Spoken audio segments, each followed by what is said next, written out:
Hello बच्चों।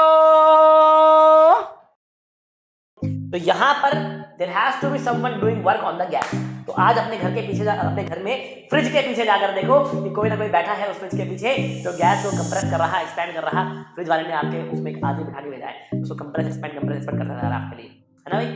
नहीं, suppose करते हैं आप एक ना स्प्लिट एसी लेकर आए अपने घर के लिए। अरे वाह, मजा आया। लेकिन आप देख रहे हो ना, बाहर कहाँ ढूंढूंगा मैं? स्प्लिट एसी को उतार के ले गया तो मेरा आउटडोर को, ठीक है ना? तो एक काम करते हैं, मैं इस वाले दीवार पे लगा देता हूँ पूरा इंडोर और यहाँ लगा देता हूँ इस वाले दीवार पे लगा देता हूँ आउटडोर। तो एक ही रूम में इंडोर लगा दिया, आउटडोर लगा दिया। बताओ कमरे का टेम्परेचर बढ़ेगा कि घटेगा? क्या सेम रहेगा?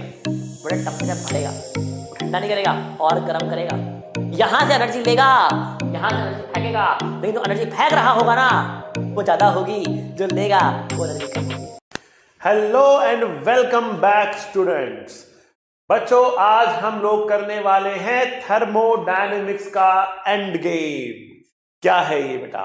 इसके अंदर हम लोग आज बात करेंगे साइक्लिक प्रोसेसेस की, सेकंड लॉ ऑफ थर्मोडायनेमिक्स की, रेफ्रिजरेटर्स की, हीट पंप्स की, और बात करेंगे हम लोग बेटा हीट इंजन की। कार्नोट साइकिल की बात भी इसके अंदर हम लोगों को करनी है।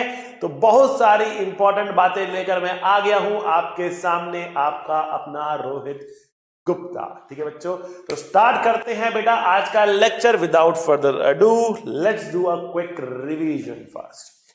तो बच्चों, इसके अंदर मैंने आपको काफी सारी चीजें करा दी थी, सारे फॉर्मूले मैंने यहाँ पर लिख दिए हैं, क्योंकि कहीं ना कहीं हमें इन फॉर्मूलास का इस्तेमाल आज की क्लास में भी करना होगा।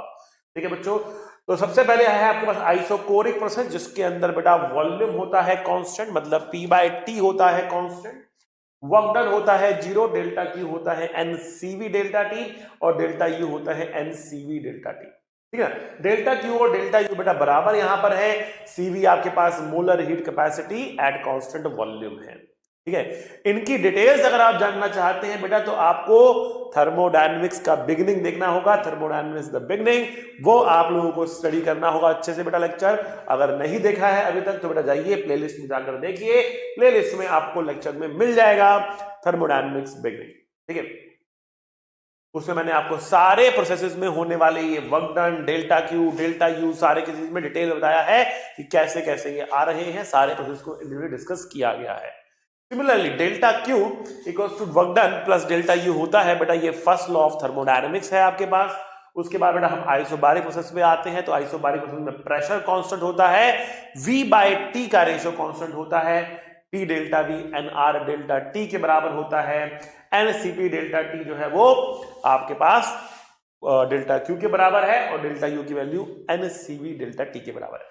नोटिस करिए बेटा कि प्रोसेस बदलने पर डेल्टा Q बदल रहा है, लेकिन डेल्टा U सेम रहता है, वो नहीं बदलता है। आइसोथर्मल में टेम्परेचर कांस्टेंट होता है, डेल्टा U 0 होता है, बिकॉज डेल्टा T 0 है हमारे पास। NRT log V2/V1, ये आपके पास डेल्टा Q है, और वर्कडन है NRT log V2/V1, दोनों बराबर होते हैं। वर्कडन एंड डेल्टा Q बराबर होते हैं आइसोथर्मल प्रोसेस के अंदर। एडियाबैटिक प्रोसेस में बेटा हीट एनर्जी का कोई ट्रांसफर नहीं होता है। PV की पावर गामा कांस्टेंट होता है, TV की पावर गामा -1 कांस्टेंट होता है, या P की पावर 1 - गामा, T की पावर गामा कांस्टेंट होता है। और वर्कडन की बात की जाए तो वो है P1 V1 - P2 divide by gamma -1। और एडियाबैटिक प्रोसेस के अंदर डेल्टा Q तो 0 ही है, और डेल्टा U तो बेटा चेंज होता ही नहीं, वो तो NCV डेल्टा T ही है।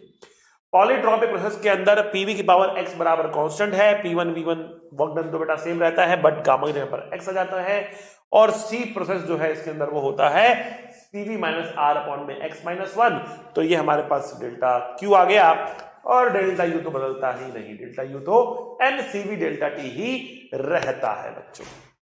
तो ये बेटा वर्कडन, हीट एनर्जी का exchange delta Q, and internal energy का चेंज डेल्टा U के सारे फॉर्मूलास। ठीक है ना। आगे अगर हम बढ़ते हैं बेटा तो हमारे पास कुछ यहाँ पे और टर्म्स हैं, जैसे CV है, CP है, गामा है, CV की वैल्यू गामा के साथ, F की वैल्यू गामा के साथ, या गामा की वैल्यू F के साथ। तो CV हमारे पास होता है FR/2, CP होता है CV + R, मेयर्स फॉर्मूला कहते हैं इसको। गामा होता है CP/CV, और CV की वैल्यू होती है R/गामा-1, F की वैल्यू होती है 2/गामा-1, गामा की वैल्यू होती है 2/F+1। CV, CP, गामा की जो वैल्यूज हैं अलग अलग गैसेस के लिए, वो भी आपके सामने लिखी गई है बेटा। ये है मोनोएटॉमिक गैस, तो मोनोएटॉमिक गैस के लिए होता है 5/3 गामा, CV होता है 3R/2, CP होता है 5R/2। बेटा फॉर्मूले सारे याद होने चाहिए, अभी तक नहीं करा हुआ बेटा तो मैं सामने से हटता हूं, इनको एक बारी आप नोट कर ले बेटा, इनको पॉज करके आप इसको नोट कर ले एक बारी अच्छे से सारे फॉर्मूलास को, और डिटेल जानना चाहते हैं तो अगेन पहला लेक्चर थर्मोडायनेमिक्स का आप देखना ना भूले बेटा, प्लेलिस्ट में जाएंगे आप लोग और प्लेलिस्ट में जाकर आप इसके पूरे के पूरे लेक्चर को देख सकते हैं, बहुत इंपॉर्टेंट है, वो चीजें आती होंगी तो आज का लेक्चर आपको आगे समझ में आएगा, ठीक है ना।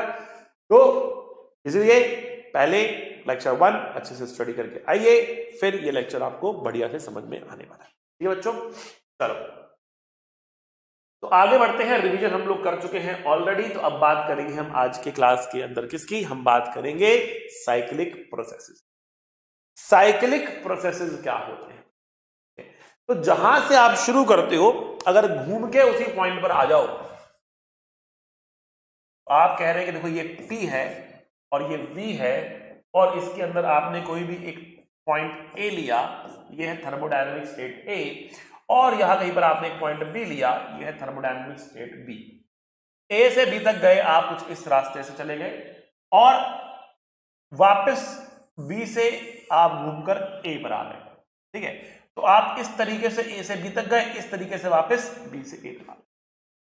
अब इस प्रोसेस के अंदर हमें कुछ अलग अलग क्वांटिटीज के बारे में स्टडी करनी है, जैसे what is delta U in the complete cycle, पूरी साइकिल में डेल्टा U कितना आने वाला है, इंटरनल एनर्जी का चेंज कितना होने वाला है।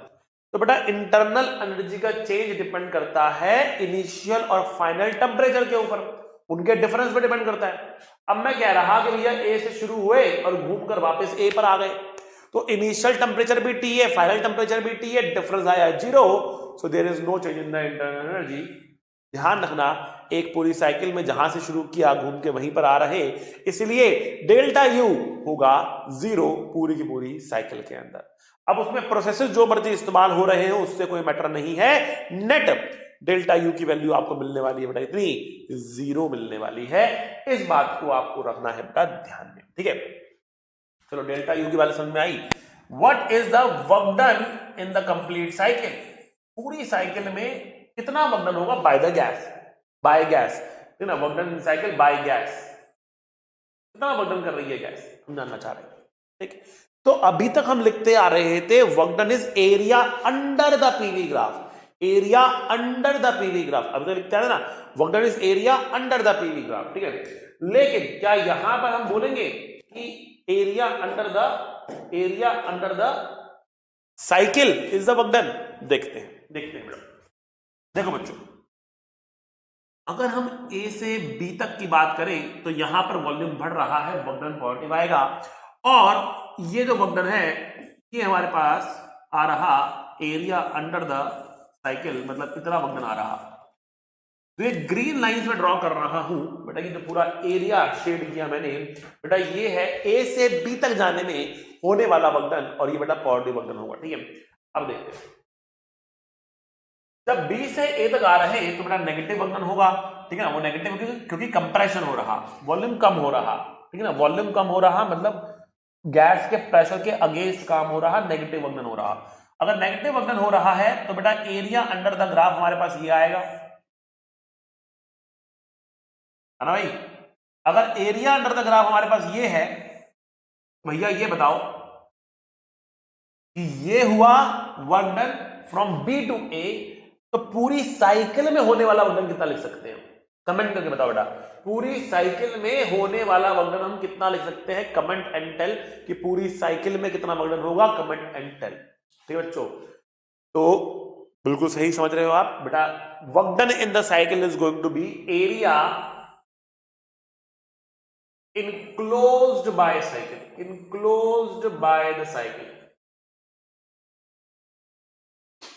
area enclosed by the cycle is work done by the gas. So work done by gas is the area enclosed by the cycle. Cycle के अंदर जो ये एरिया आ रहा है ना बेटा, ये है आपका, ये एरिया है आपका क्या, work done by the cycle. Work done in the cycle by the gas is not area under the cycle, it is area enclosed by the cycle। ये डिफरेंस है बेटा, इसको समझना है। नीचे वाला एरिया लेना आपको, इसके अंदर वाला एरिया लेना है। अब अगला कहानी ये आती है कि भैया वर्क डन पॉजिटिव होगा कि नेगेटिव होगा, वर्क डन पॉजिटिव होगा कि नेगेटिव होगा। तो जो एग्जांपल मैंने दिखाया है आपको, ये साइकिल कुछ ऐसे जा रही, ए से बी तक ऐसे जा रही है, फिर बी से ए तक ऐसे जा रहा है। तो बताओ बेटा इस केस के अंदर वर्क डन पॉजिटिव होगा कि नेगेटिव होगा, कमेंट करके बताओ बेटा। Net work done by the gas in the complete cycle positive है कि नेगेटिव है, बताओ, कमेंट करके बताओ। मेरे हिसाब से बेटा 95% बच्चे बिल्कुल सही आंसर देंगे इसका। क्या आंसर है इसका? बहुत सिंपल आंसर है। क्या आंसर? देखो, जब ए से बी तक जा रहे थे तो पॉजिटिव वर्क डन हो रहा था, और जब पॉजिटिव वर्क डन हो रहा था तो वो वर्क डन बड़ा था कि हमने पूरा एरिया ही लिया, और जब बी से ए तक आ रहे तो छोटा वर्क डन हुआ क्योंकि एरिया कम है नीचे, और वो नेगेटिव था। पॉजिटिव वाला वर्क डन बड़ा, नेगेटिव वाला छोटा, तो जोड़ेंगे तो नेट पॉजिटिव आएगा। हम कह रहे ये साइकिल कैसी है? क्लॉकवाइज साइकिल है। तो हम कह रहे हैं clockwise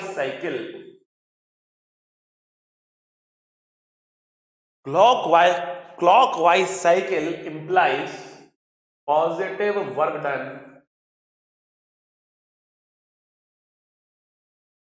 by gas. Clockwise cycle implies positive work done bye gas, ठीक है ना। गैस का जो वर्क डन है वो पॉजिटिव है, क्लॉकवाइज साइकिल का मतलब है positive work done by gas होगा। समझ गए बेटा आप? बात यहां तक क्लियर है?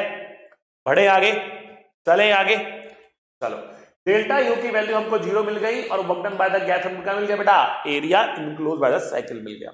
ओके, बहुत बढ़िया।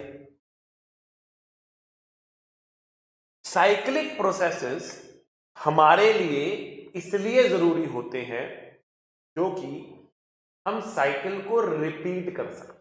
बड़े ध्यान से मेरी बात समझना बेटा। साइक्लिक प्रोसेसेस हम क्यों पढ़ रहे हैं? Why we are studying cyclic process? What is the need sir? What is the need? क्यों पढ़ रहे हैं हम? ठीक है ना, बच्चा पूछ सकता है ना, why sir, why we are studying cyclic process, है ना। तो बेटा साइक्लिक प्रोसेसेस हमारे लिए इसलिए जरूरी है क्योंकि साइकिल को हम रिपीट कर सकते हैं। रिपीट करने का मतलब क्या हुआ? देखो, एक बार हम घूम के आए, वापस उस स्टेट तक पहुंच गए ना, तो हमको कुछ वर्क मिल गया, और गैस वापस से अपनी इनिशियल कंडीशंस में आ गई। दोबारा से रिपीट करेंगे तो क्या होगा? दोबारा से वर्क मिलेगा, दोबारा से वर्क मिलेगा, दोबारा से वर्क मिलेगा, दोबारा से वर्क मिलेगा। हमें कंटिन्यूसली वर्क मिलता जाएगा, गैस वर्क करती रहेगी, हमारा काम होता रहेगा, वर्क डन होता रहेगा। उस वर्क को हम इस्तेमाल करके चाहे तो एसी चला सकते हैं, और इंजन चला सकते हैं। अब इंजन से क्या चला सकते हैं? जैसे आप इंजन से आप ट्रेन चला सकते हैं। इंडस्ट्रियल रेवोल्यूशन जब हुआ था ना, तो बेटा स्टीम इंजन बना था सबसे पहले, स्टीम इंजन था। आप देखें ध्यान से बेटा, आप देखें बेटा, मैंने यहां पर एक स्टीम इंजन दिखाया है आपको। इंजन नहीं, पूरी ट्रेन दिखा दी है मैंने। तो ये तो निकल रहा है ना, बादल नहीं निकल रहा है, धुआं निकल रहा है, ठीक है ना। स्टीम इंजन एक तरीके से बेटा ये चल रहा है, ट्रेन चल रही है, ऊपर से धुआं निकल रहा है, अंदर एक भट्टी है जहां पर कोयला जला रहे हैं। आपने देखा होगा ना पुराने जमाने के अंदर जो मूवियां आती थी, ठीक है ना, उसमें एक ट्रेन जा रही होती थी, और उस ट्रेन के अंदर ना एक भट्टी थी और एक आदमी होता था। उसका काम ही क्या होता कि भैया उस भट्टी के अंदर कोयला डालना होता। वो फावड़ा होता, उसके सामने फावड़ा, और उस फावड़े से कोयला उठाया, भट्टी में डाला, कोयला उठाया, भट्टी में डाला, ठीक है। फिर डाकू आए, डाकू, ठीक है ना, घोड़े पे आ रहे डाकू, घोड़ा पे डाकू आ रहे हैं आपके, ठीक है ना।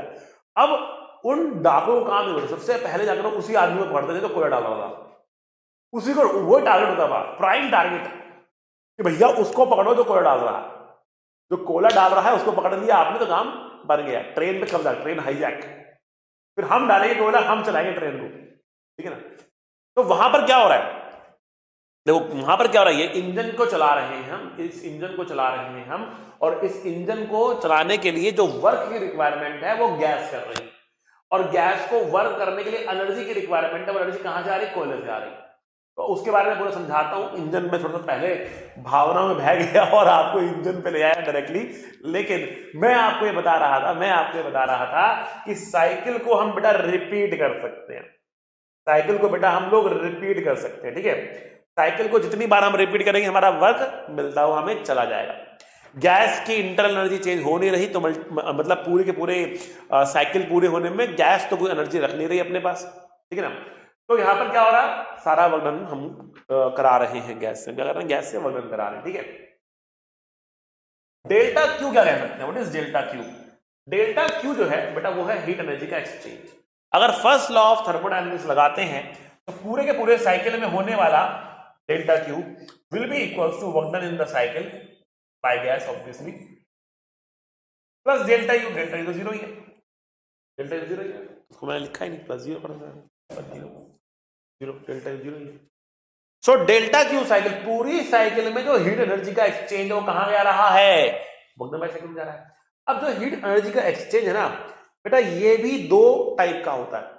एक टाइप में एनर्जी एब्जॉर्ब हो रही होती है और दूसरी टाइप में एनर्जी रिजेक्ट हो रही होती है। एनर्जी आ रही, एनर्जी जा रही, एनर्जी आ रही, एनर्जी जा रही, ठीक है ना।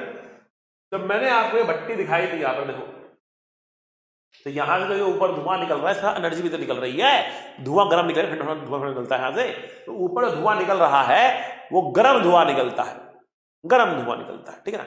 तो गर्म धुआं निकल रहा है तो एनर्जी भी साथ में निकल रही है, तो एनर्जी भी निकल रही है साथ में, तो एनर्जी निकल रही है, बाहर जा रही है एनर्जी, लेकिन जहां पर हम कोयला डाल रहे ना, कोयला डाल रहे वहां से एनर्जी आ रही है।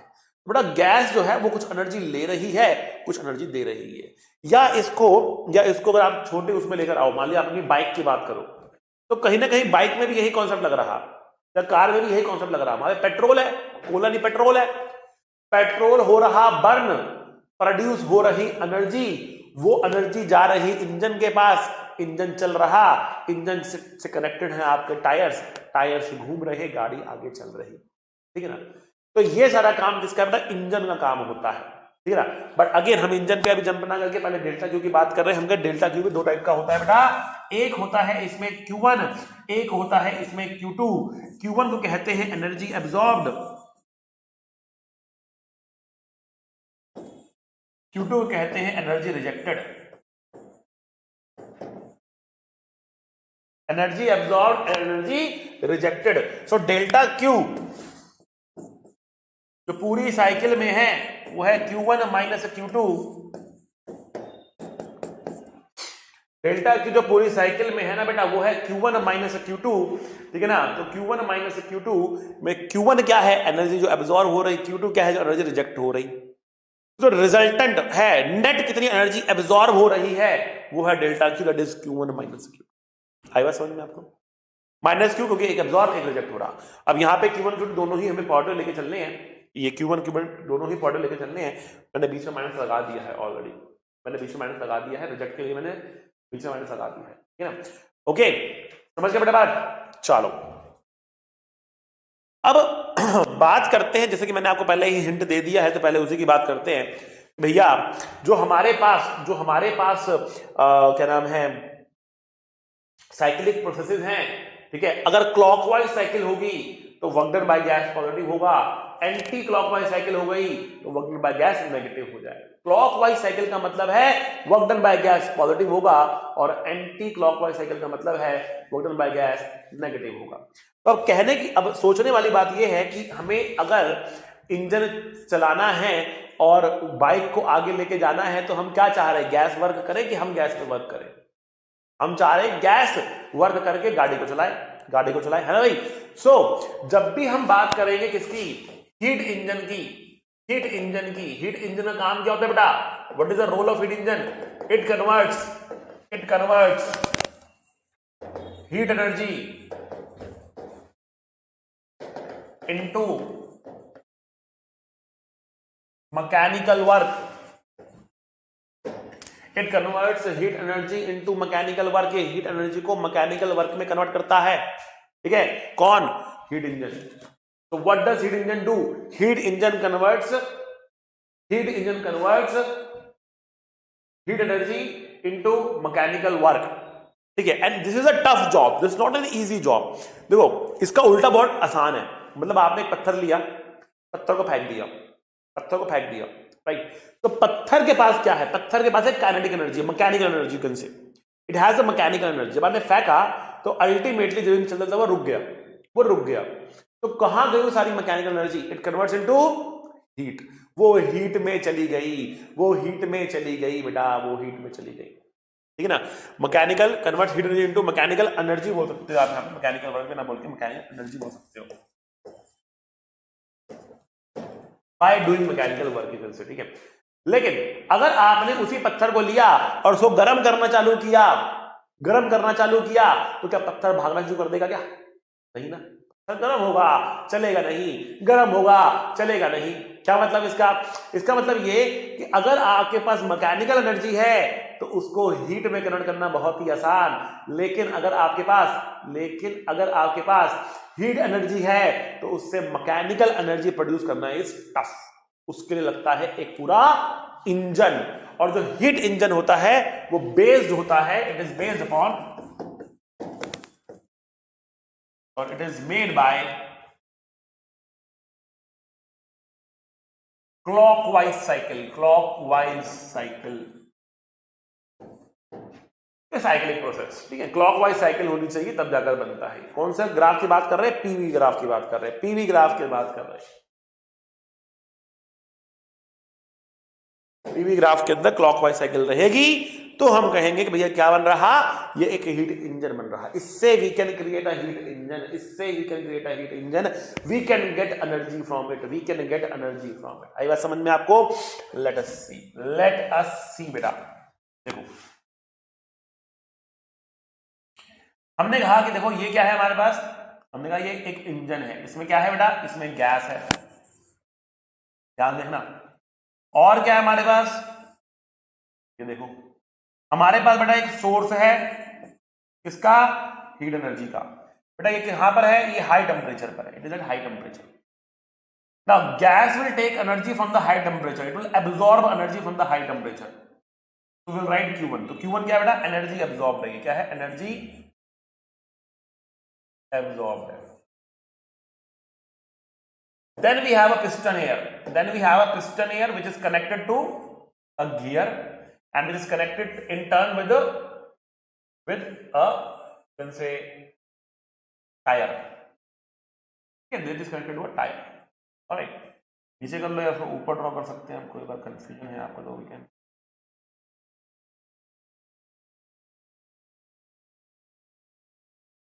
draw in this manner.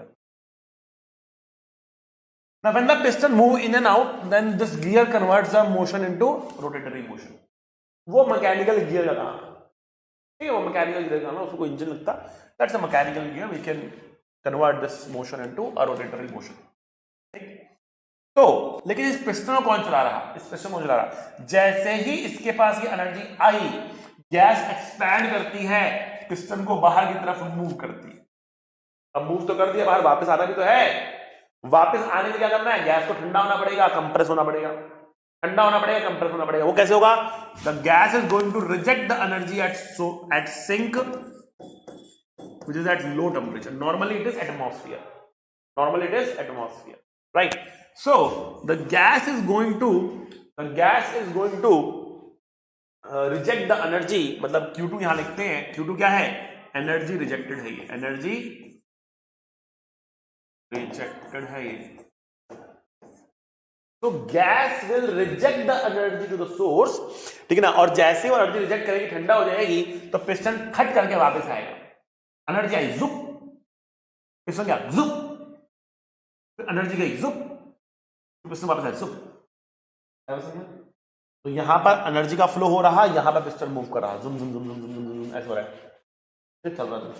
Energy जा रही, पिस्टन ऐसे जा रहा है, और वो कन्वर्ट हो रहा इस तरीके के मोशन में, ये रिपीट होती जा रही है यहां पर साइकिल।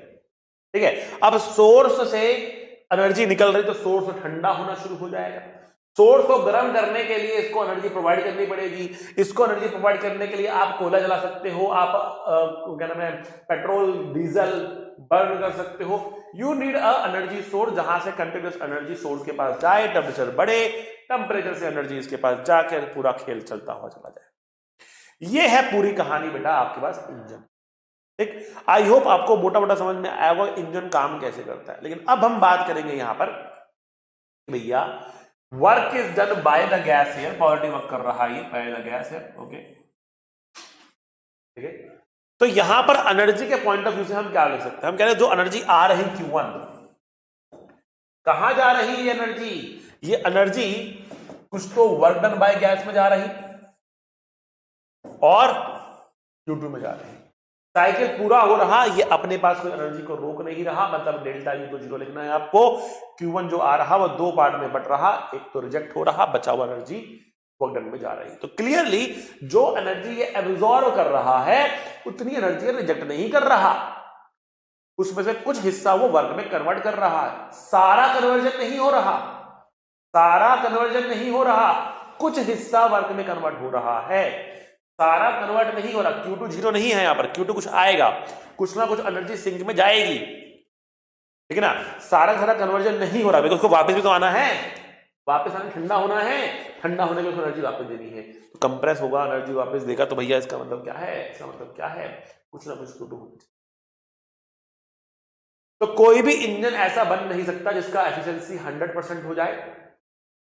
ये आपका सेकंड लॉ ऑफ थर्मोडायनेमिक्स है, इंजन के लिए भी बात करेंगे उसके लिए हम, ठीक है ना। बट हम कह रहे हैं Q1 equals to W by gas plus Q2 ये होता है। इतनी बात समझ में आई आप लोगों को? बहुत बढ़िया। Now we define efficiency. क्या डिफाइन कर रहे हैं हम? एफिशिएंसी डिफाइन कर रहे हैं, efficiency of heat engine define कर रहे हैं। अब ये क्या चीज है? तो देखो, आप एक हीट इंजन से क्या चाहते हो? आप एक हीट इंजन से क्या चाहते हो?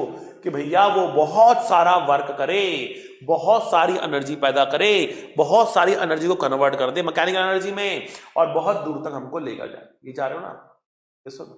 तो what do we want? We want more work done by the gas.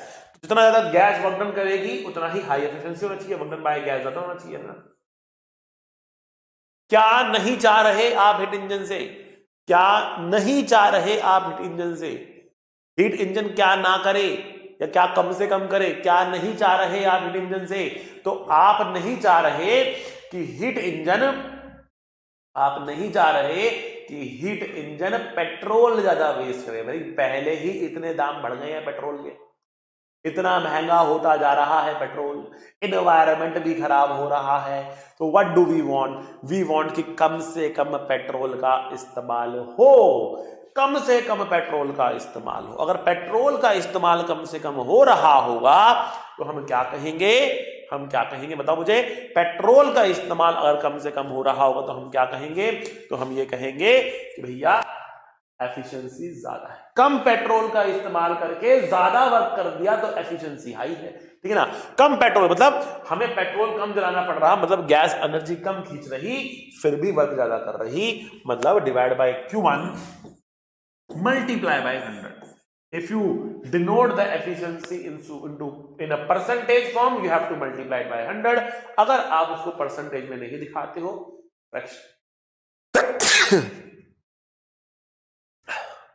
Sorry, अगर आप उसको फ्रैक्शन में दिखाते हो तो फ्रैक्शन में दिखाने का मतलब है आप 100 से मल्टीप्लाई वहां पर नहीं कर रहे होंगे, ठीक है बच्चों। ये कहानी है। चलो भाई, वर्क डन बाय गैस को हम क्या लिख सकते हैं? हम कह रहे हैं देखो एफिशिएंसी क्या हो गया, work done by gas is Q1 minus Q2 divide by Q1 into 100, मतलब ये हो गया 1 minus Q2 bye Q1 into 100, ये हो गया हमारे पास एफिशिएंसी।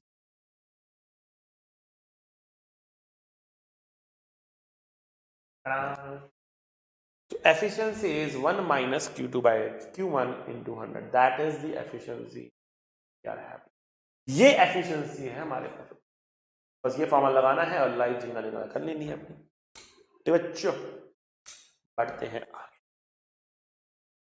ये थी कहानी हीट इंजन की, ठीक है। और अभी हम बात करेंगे यहाँ पर क्विकली रेफ्रिजरेटर के बारे में, हीट पंप के बारे में, फिर मैं आपको कार्नोट के बारे में लेके जाऊंगा, कार्नोट साइकिल क्या है, फिर मैं आपको जो है वो लेकर आऊंगा वापस से इन फॉर्मूलाज के ऊपर, बताऊंगा कि कार्नोट साइकिल से अगर हीट इंजन बनाया जाता तो क्या होता, ठीक।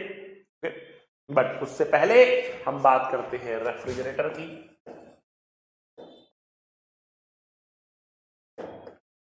क्या काम होता है रेफ्रिजरेटर का? कमेंट करके बताइए, रेफ्रिजरेटर क्या करता है? कमेंट करके बताइए मुझे, व्हाट डज रेफ्रिजरेटर डू? क्या काम है इसका? बहुत सिंपल भाषा में कहा जाए तो रेफ्रिजरेटर का काम होता है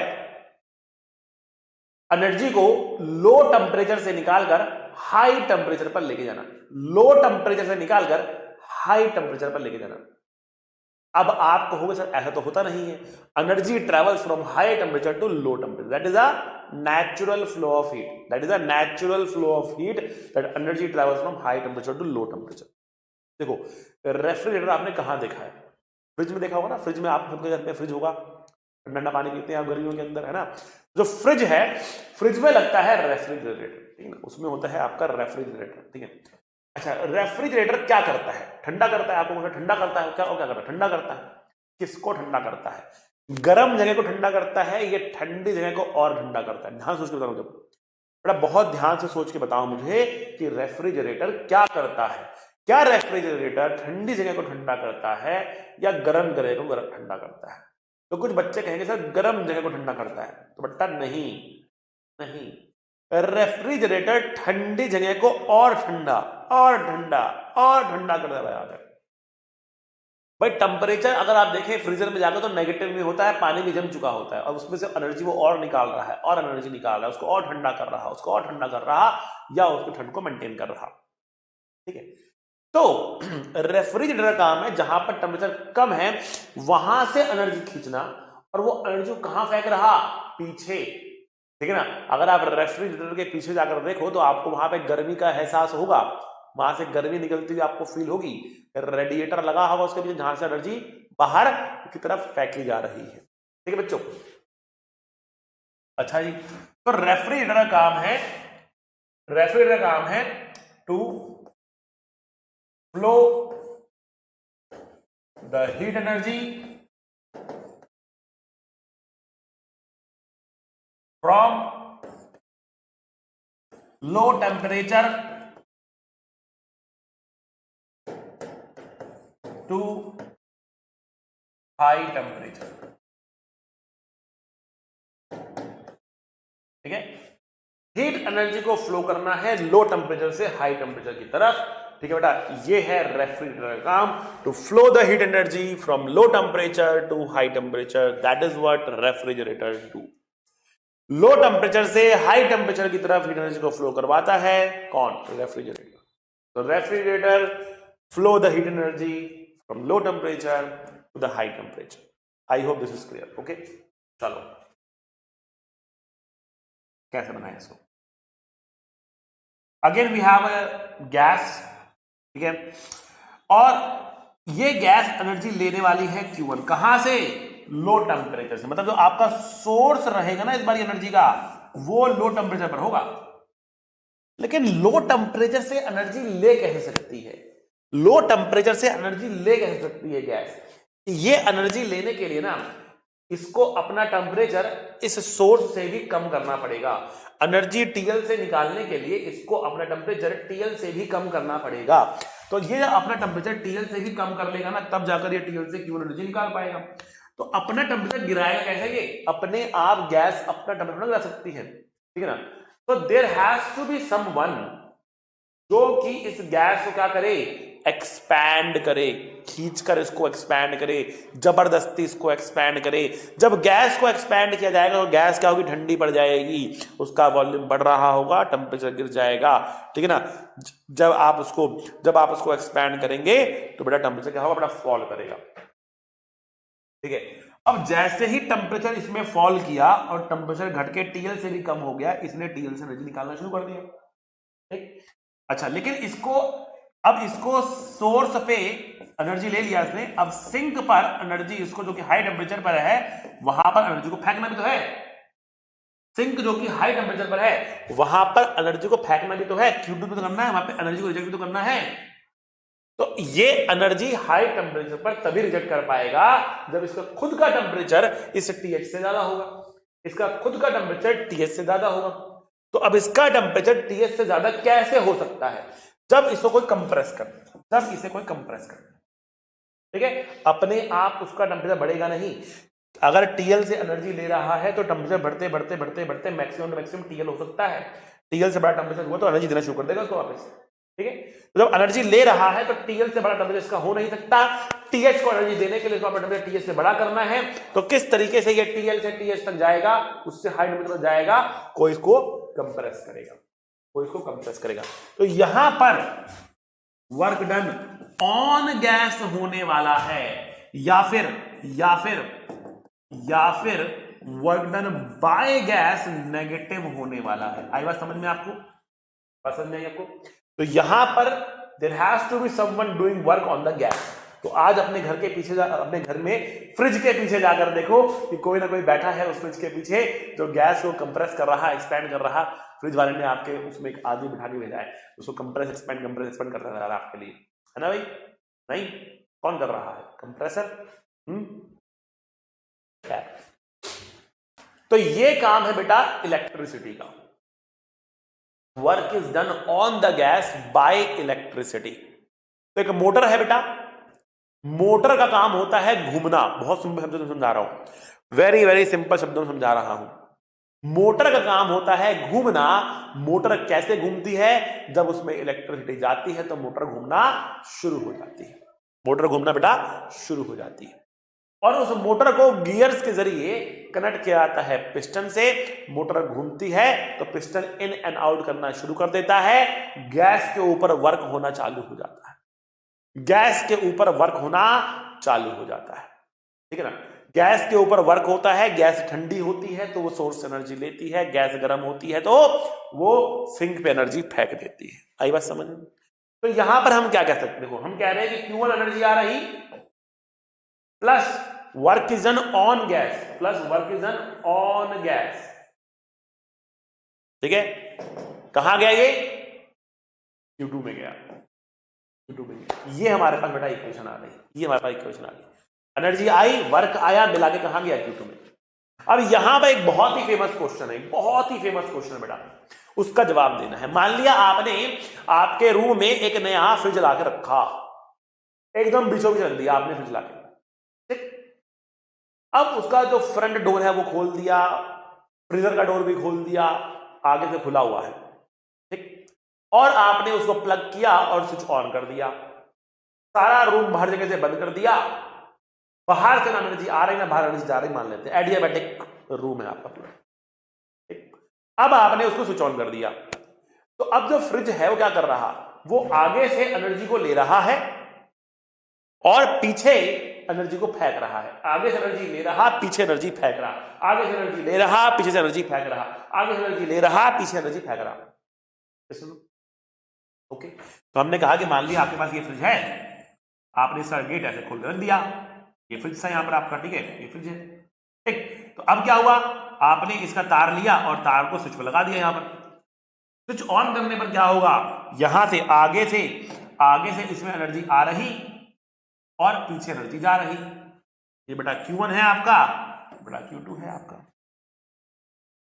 तो अब क्वेश्चन ये उठ रहा कि भैया आगे से तो वो ठंडा कर रहा है रूम को और पीछे से रूम को गर्म कर रहा है, तो रूम का तापमान बढ़ेगा कि कम होगा? ये आपको बताना है, ये आपको बताना है। रूम का टेम्परेचर बढ़ेगा कि कम होगा? कमेंट करके बताइए बच्चा कि रूम का टेम्परेचर बढ़ेगा कि कम होगा। Comment and tell, comment and tell. बहुत सिंपल सी बात, कमेंट एंड टेल। क्या बताना है आपको? आपको बताना है कि टेम्परेचर ऑफ द रूम बढ़ेगा कि घटेगा अगर आपने दरवाजा ऑफ द फ्रिज खोल दिया तो बहुत सारे बच्चे सोचेंगे सर दरवाजा खोला तो कूलिंग इफेक्ट आएगा और रूम को ठंडा होना चाहिए, लेकिन वास्तविकता में बिल्कुल गलत है। लगना फिजिक्स के अंदर सर लग रहा है, गलत हो जाता है, ठीक है? इंट्यूशन पे काम नहीं करना, हमको फैक्ट पे काम करना है, लॉजिक पे काम करना है। लॉजिक क्या कह रहा? लॉजिक कह रहा भैया Q2 Q1 से बड़ा है। आगे से जो एनर्जी वो खींचता है उससे ज्यादा एनर्जी पीछे से फेंकता है। क्यों? उसको रास्ते में इलेक्ट्रिसिटी की एनर्जी तो मिल रही, यहां से एक तो एनर्जी खींच रहा, फिर यहां से इलेक्ट्रिसिटी की एनर्जी भी आ रही, दोनों को उसने बंडल बनाया और फेंक दिया पीछे एनवायरनमेंट पे, रूम के अंदर, ठीक है बेटा? ये चीज। अब इसकी बात कह लो या फिर आप एसी को कह लो, बात एक ही है। AC is also a sort of refrigerator.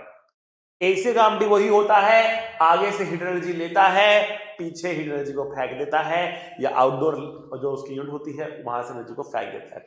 Suppose करते हैं आप एक ना स्प्लिट एसी लेकर आए अपने घर के लिए, अरे वाह मजा आया, लेकिन आप देख रहे हो ना बाहर कहाँ ढाऊंगा मैं, स्प्लिट एसी को उतार के ले गया तो मेरा आउटडोर को, ठीक है ना। तो एक काम करते हैं, मैं इस वाले दीवार पे लगा देता हूं अपना इंडोर, और यहां लगा देता हूं इस वाले दीवार पे लगा देता हूं अपना आउटडोर। दो होते ना उसके, एक डब्बा जो बाहर रखते हैं जिससे पंखा घूम रहा होता है करके, ठीक है ना, और एक अंदर लगाते हैं, ठीक है, जिससे ठंडी हवा आती है।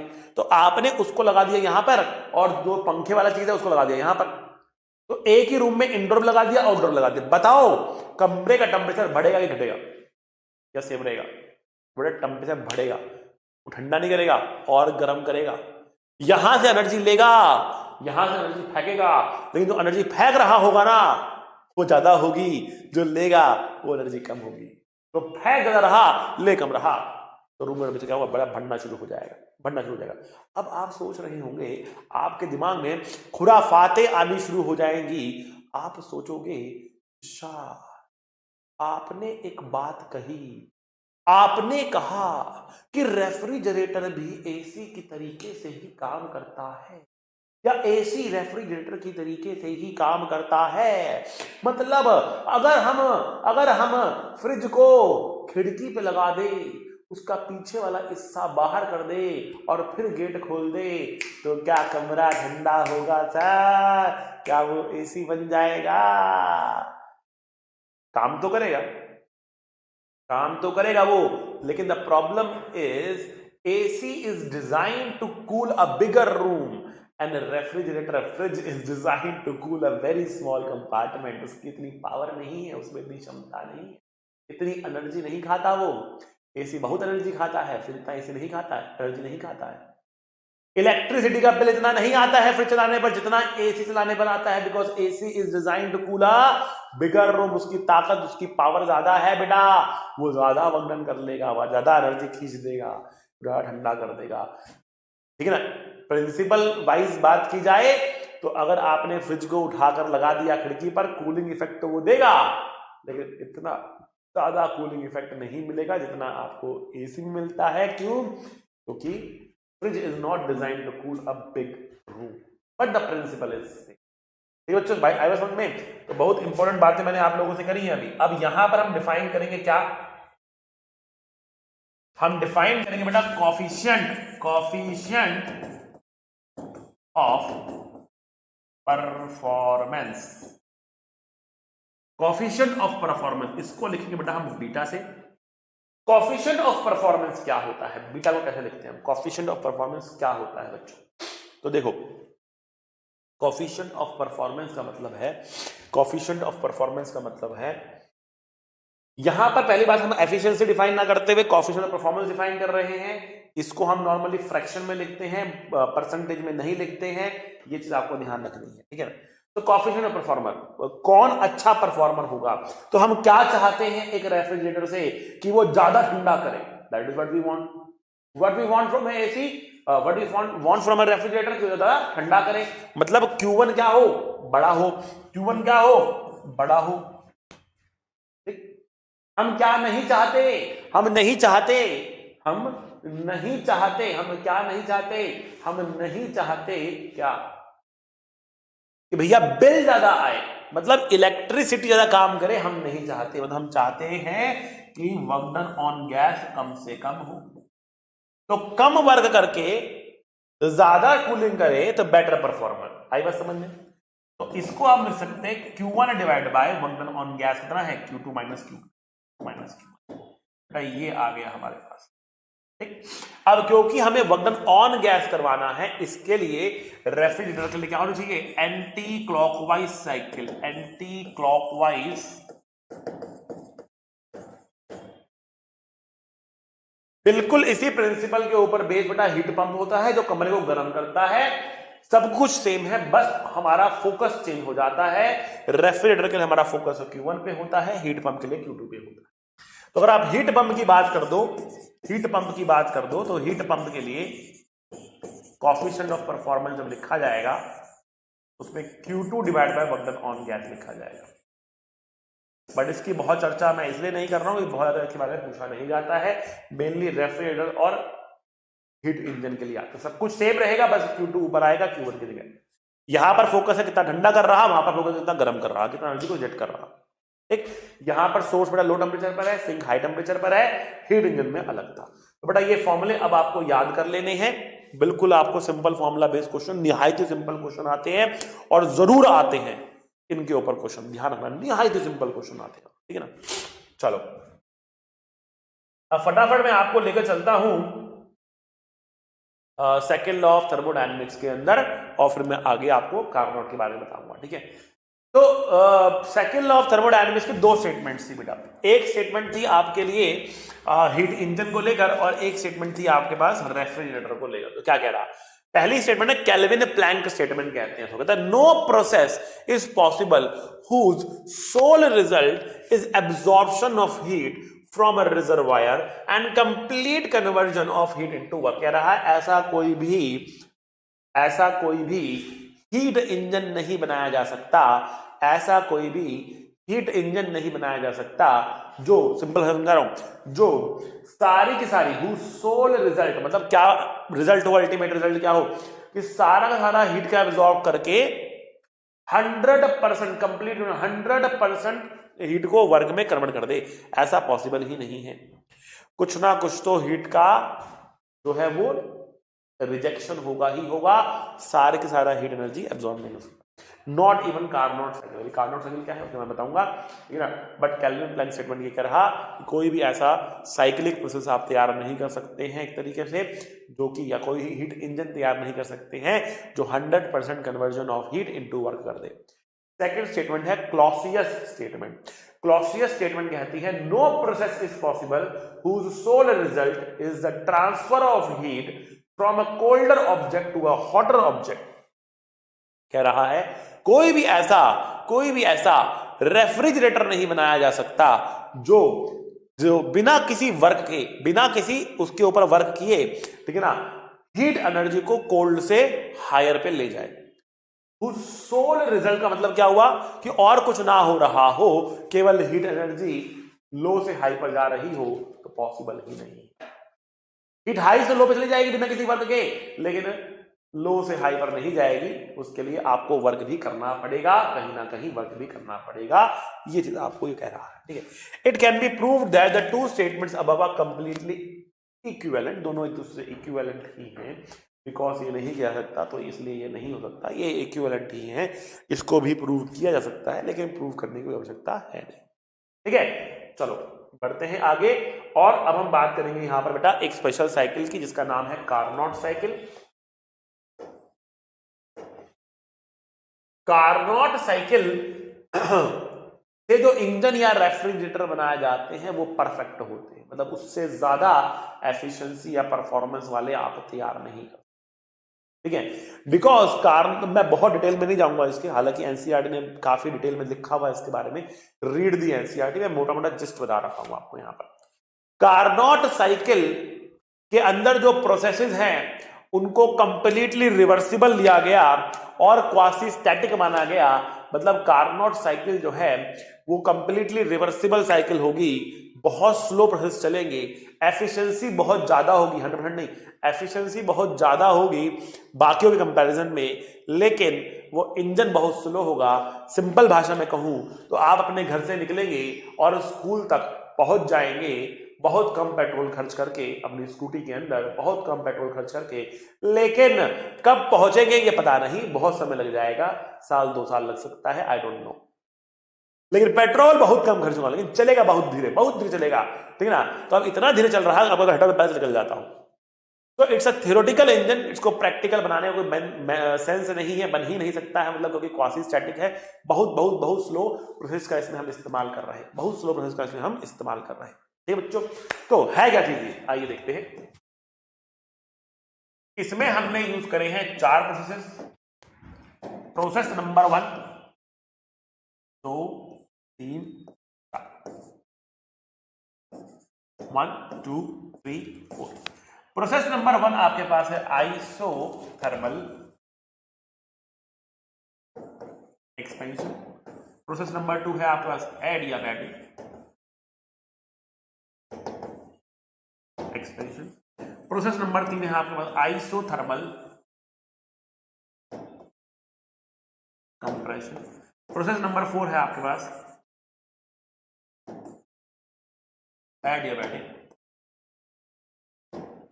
Compression. Expansion expansion compression compression, ठीक है ना। ये चार प्रोसेस आपके सामने आ गए, ये चारों प्रोसेस आपके सामने आ चुके हैं।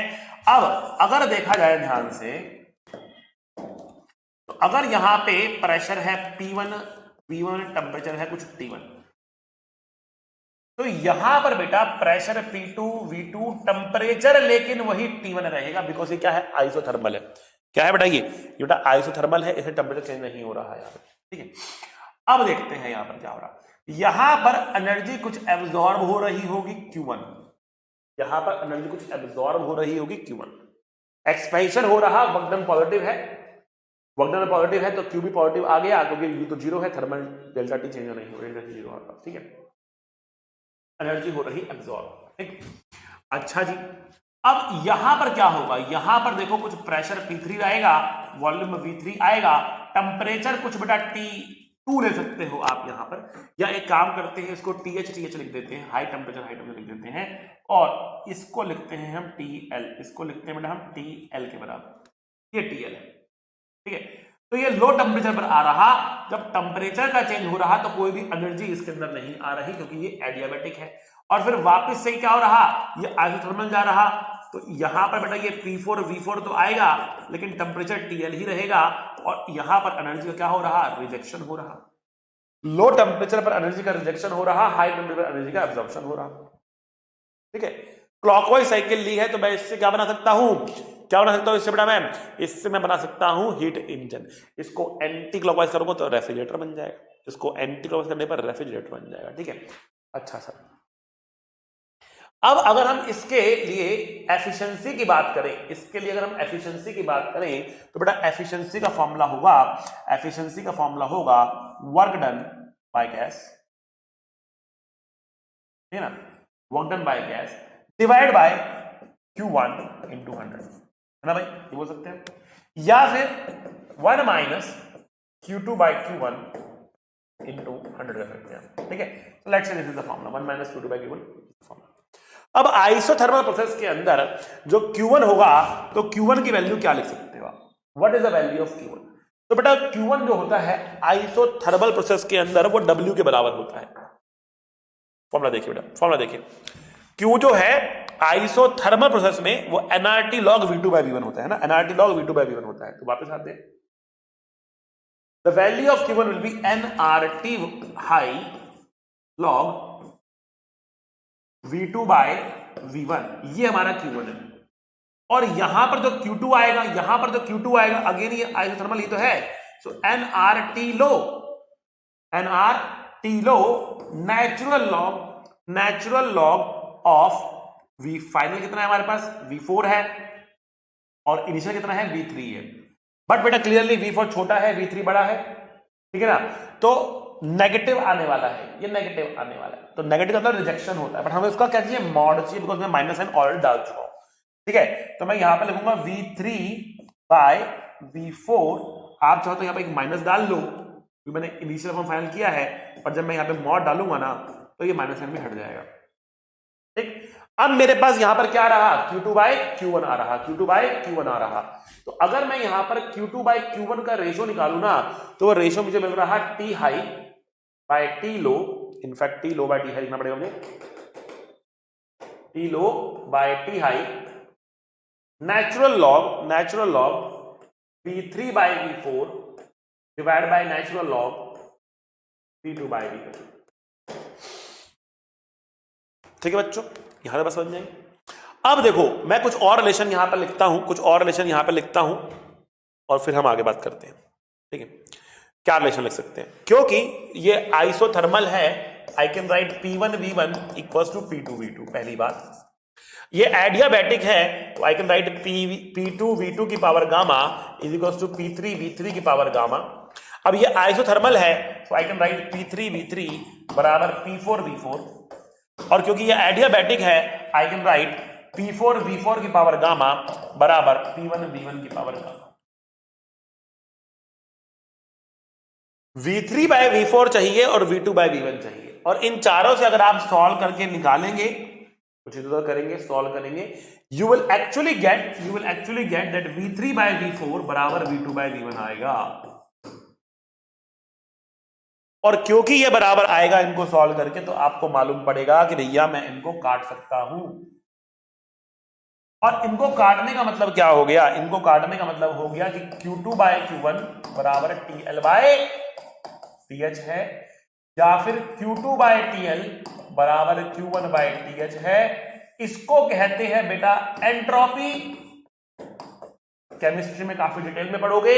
और कार्नोट साइकिल के अंदर एंट्रोपी कांस्टेंट बनी रहती है, डिसऑर्डर चेंज नहीं हो रहा, बिकॉज बिल्कुल क्वासी स्टैटिक प्रोसेसेस होते हैं, कोई डिस्टरबेंस सिस्टम के अंदर नहीं आ रही होती है, और एंट्रोपी फिक्स्ड रहती है। इसीलिए ये क्या है?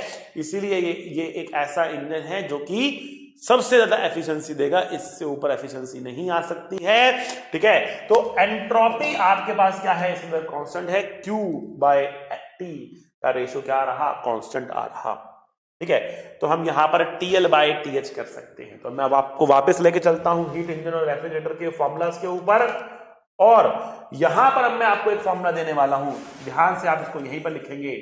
अगर कार्नोट साइकिल होगी, कार्नोट इंजन होगा, तो मेरा फॉर्मूला 1 माइनस Q2 का मतलब TL और Q1 का मतलब TH, जो जहां से आ रहा है वहां का टेम्परेचर लिख दो, खत्म बात। ये फॉर्मूला आ गया। TL bye TH, Q2 bye Q1 था तो TL bye TH।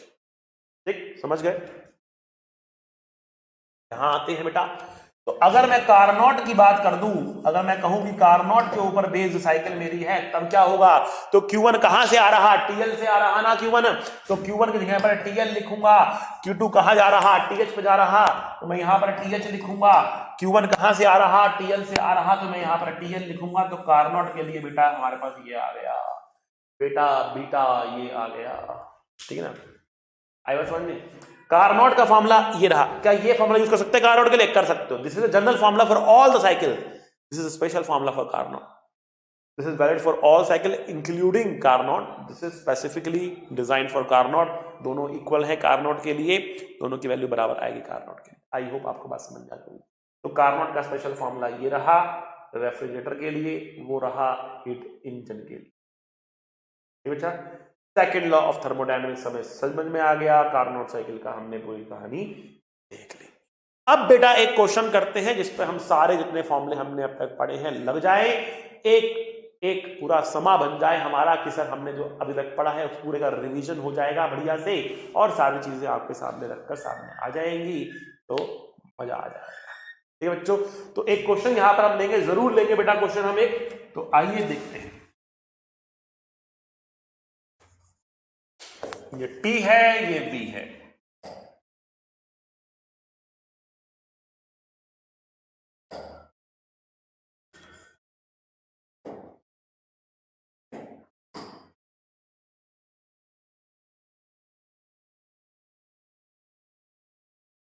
P not, not V not, 3 not,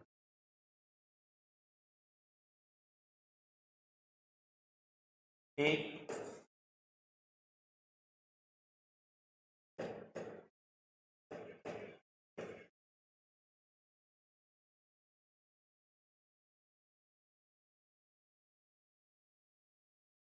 cyclic process, monatomic gas,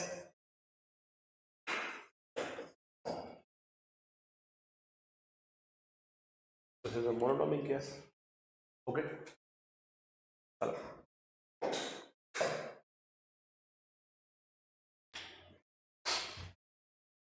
you have to find delta Q work done by gas, delta U for all processes and for complete cycle.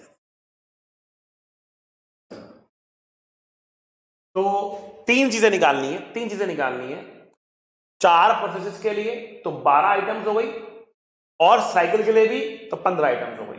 तो कुल मिला के 15 items आपके सामने आ गए जो निकालनी है। इसके अलावा एक और चीज निकालनी है, because it is a clockwise cycle we can make a heat engine out of it. तो you have to find efficiency of the engine, efficiency of the engine निकालना है आपको। तो कुल मिलाकर 16 चीजें निकालनी है, 16 चीजें आप लोगों को निकालनी है। It will take a time, 10 minutes का टाइम कम से कम आपको लग सकता है ये 16 आइटम्स निकालने के लिए। पॉज करिए, बनाइए पूरा 16 आइटम्स के आंसर्स को, कमेंट करके बताइए सर मेरा इसका आंसर ये, इसका आंसर ये, इसका आंसर ये, इसका आंसर ये आएगा, फिर मैच करेंगे। क्वेश्चन दिया बेटा, मैं भी सॉल्व करूंगा, घबराना नहीं, ठीक है। पॉज करिए, सॉल्व करिए, मैराथन क्वेश्चन है अपने आप में, ठीक है ना।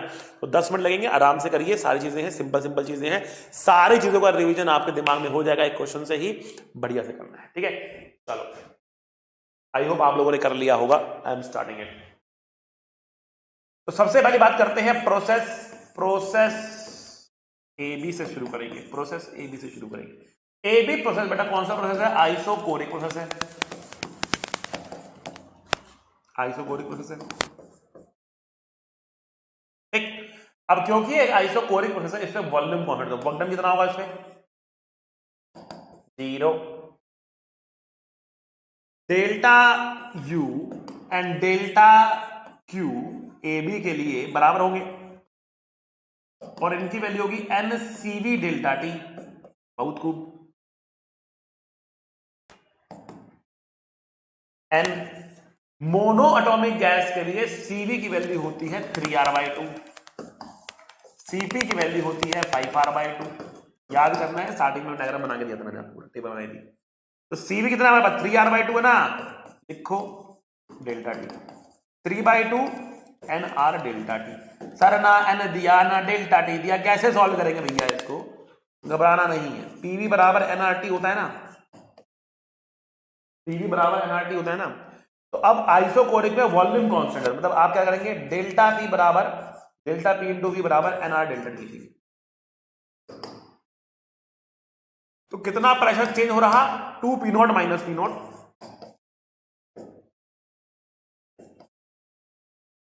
ठीक है, और वी कितना है? V naught. ये है आपका एनआर डेल्टा। इसका मतलब हमारा आंसर कितना आएगा? 3/2 पी नॉट वी नॉट। ये क्या है? ये आपका डेल्टा क्यू भी है, ये आपका डेल्टा यू भी है ए बी के लिए।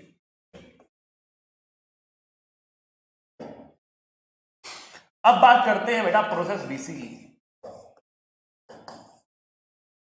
ये बेटा एक आइसोबारिक प्रोसेस है, प्रेशर इसमें कांस्टेंट होता है, वर्कडन का फॉर्मूला पी डेल्टा वी होता है। सारे फॉर्मूले याद होने चाहिए बीसी प्रोसेस के लिए। पी डेल्टा वी, पी कितना है यहां पर? 2 पी नॉट है सर। डेल्टा वी कितना है sir? 3 V naught minus V naught. कितना आ गया?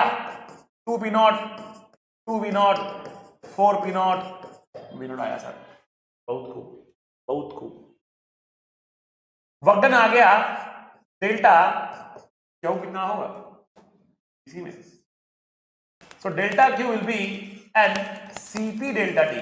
सीपी हो जाएगा ये, सीपी की वैल्यू है 5/2, 5r/2, तो 5/2 एन आर डेल्टा टी। ओहो, अब की बारी क्योंकि प्रेशर कांस्टेंट है तो N R delta T P delta V के बराबर होगा, क्योंकि प्रेशर तो कांस्टेंट है। प्रेशर कितना है? 2 पी नॉट। डेल्टा वी कितना है? 3 V naught minus V naught. कितना हो गया? 10 पी नॉट वी नॉट हो गया। बहुत खूब, बहुत खूब। डेल्टा यू की बात करें तो बेटा उसकी वैल्यू होती है N C V delta T. N C V delta T होती है भैया उसकी वैल्यू, सर जी। तो सीवी की वैल्यू कितनी है? 3/2, तो 3/2 N R delta T, 3/2 P delta V. P delta की वैल्यू वही आएगी मतलब आपको 4 पी नॉट वी नॉट, तो ये कितना आया? 6 पी नॉट वी नॉट आ जाएगा, 6 पी नॉट वी नॉट आ जाएगा डेल्टा यू। डेल्टा यू आ गया, डेल्टा क्यू आ गया, वर्क डन आ गया, ठीक है भाई। चलो आगे बढ़ते हैं। अब बात करेंगे बेटा हम अगले प्रोसेस की।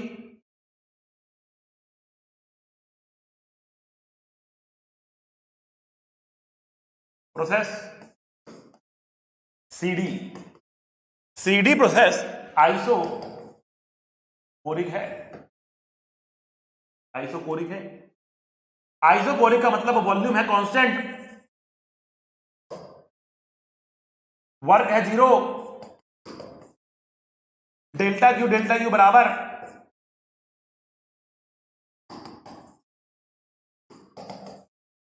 एनसीवी डेल्टा टी, सीवी की value 3r/2।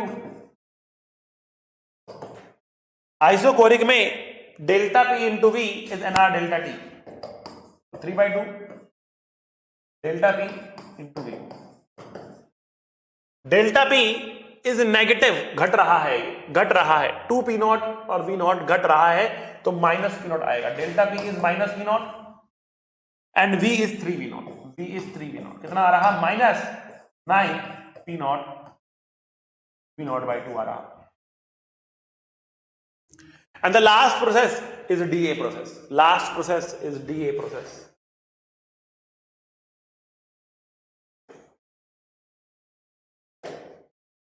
Again it is isobaric process.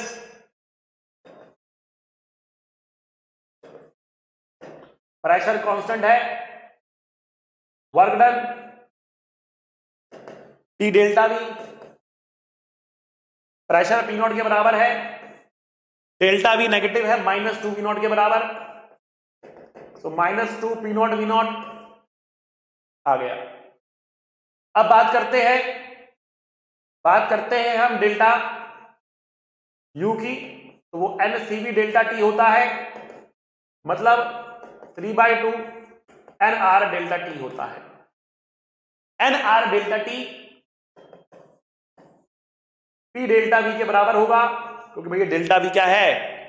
भैया वेरिएबल है, P कांस्टेंट है। तो ये कितना है? -2P0, तो कितना आया? -3P0 V0 आ गया। अब बात करते हैं बेटा डेल्टा Q की। डेल्टा Q में बेटा CP होता है, तो ये -5P0 V0 आ जाएगा। 3 की जगह पे 5 होगा, बाकी सब कुछ सेम है।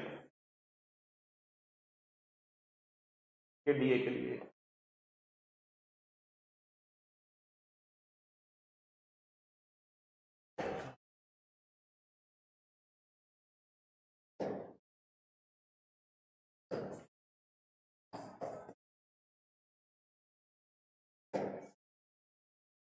चलो आगे देखिए। हमने सारे अलग अलग प्रोसेसेस के अंदर तीनों क्वांटिटी निकाल ली, मतलब हम कुल मिला के कितनी क्वांटिटी निकाल चुके हैं अब तक? 12 क्वांटिटी निकाल चुके हैं। अब पूरी साइकिल की बात करेंगे। तो डेल्टा यू पूरी साइकिल में कितना होगा? सबको जोड़ लो भाई। यहां कितना है? डेल्टा यू कितना है बी? प्रोसेस ए बी के अंदर डब्ल्यू ये रहा 3/2। बीसी में कितना है बेटा? 6। सीडी में कितना है डेल्टा यू? -9/2। और डीए में कितना है डेल्टा यू? -3 P0 V0। अगर यहां पर एलसीएम ले लिया जाए 2 आएगा एलसीएम, ठीक? तो भैया ये 3 आएगा प्लस 6 आएगा, तो 6 - 3 बचेगा ना, 3 to 6 हो जाएगा, -9 आएगा, रहा 0 आ रहा। भाई पूरी साइकिल के अंदर डेल्टा यू 0 ही होता है, यही तो मैंने आपको बताया था, वही तो आ रहा। पूरी साइकिल के अंदर डेल्टा यू 0 होता है, 0 ही तो है। क्यों भाई?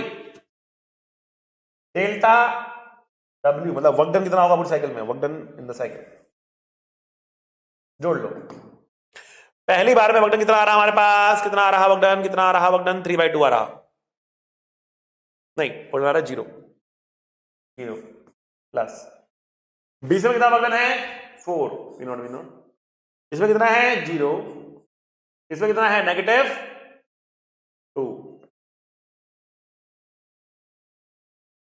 कितना आया बेटा?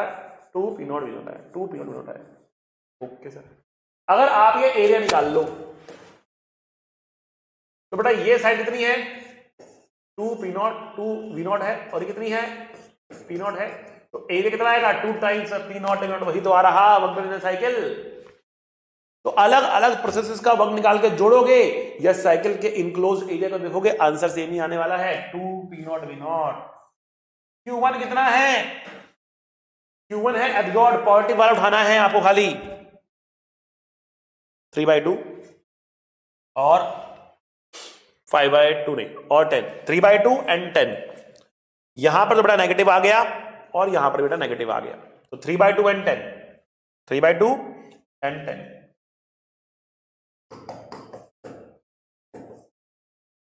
मतलब 23/2 P0 आ रहा, 23/2 P0 आ रहा, ये Q1 है।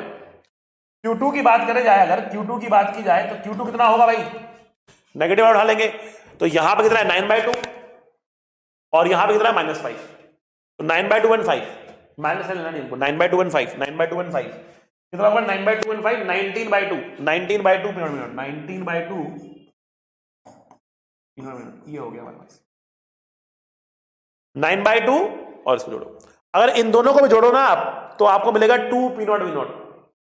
इनको जोड़ के देख लो आप, Q1 Q2 को बस सब्ट्रैक्ट करना है, दोनों ने सब्ट्रैक्ट करना है, ठीक है ना। Q1 माइनस Q2 निकाल के देखो तो आपको कितना मिलेगा, वर्क डन के बराबर मिलेगा कितना 2 P0 V0। खैर एफिशिएंसी निकालनी है सर हमको, एफिशिएंसी, तो एफिशिएंसी का फॉर्मूला होता है 1 - Q2/Q1 × 100। Q2 की वैल्यू है 19/2, Q1 की वैल्यू है 23/2,